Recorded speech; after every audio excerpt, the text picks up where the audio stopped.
फिर सेनानियों का सीएओ को बयान। माननीय मुख्य कार्यकारी अधिकारी जिला परिषद नंदुरबार जल जीवन मिशन योजना के अंतर्गत धड़गांव तालुका के बीलगांव हैदरियापाड़ा में जल सुविधा उपलब्ध कराने के संबंध में बीलगांव हैदरियापाड़ा गांव के लोग पानी के लिए जंगल में एक घड़ा पानी के लिए बहुत दूर पानी लेने जंगल में जाना पड़ता है। नंदुरबार जिल्ह्यातील धडगाव तालुक्यातील बिलगाव हेंद्र्यापाडा अडीखुडीपाडा या गावामध्ये आजही स्वातंत्र्याची 78 वर्षे होऊन सुद्धा या गावामध्ये शाळा नाही, अंगणवाडी नाही, वीज नाही, पाणी नाही आणि मुख्य म्हणजे रस्ता नाही।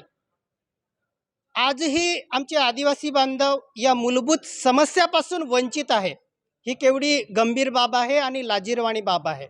आमच्या या जिल्ह्यामध्ये पेसा निधी असो किंवा इतर निधी असो, करोडोंचा म्हणण्यापेक्षा अब्जावधींचा निधी दरवर्षी येत असतो। मग हा निधी जातो तरी कुठं, हा प्रश्न निर्माण होतो।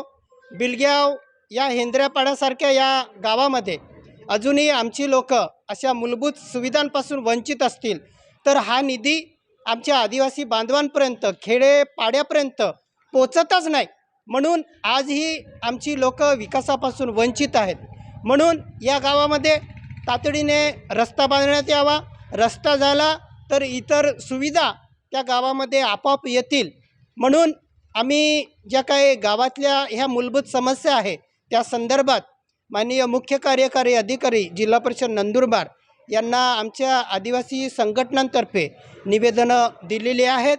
याबाबत माननीय सीओ साहेबांनी तातडीने कारवाई करावी, अन्यथा या गावातील ग्रामस्थांसोबत आम्ही आदिवासी संघटना जिल्हा परिषद नंदुरबार समोर तीव्र आंदोलन छेडणार आहोत।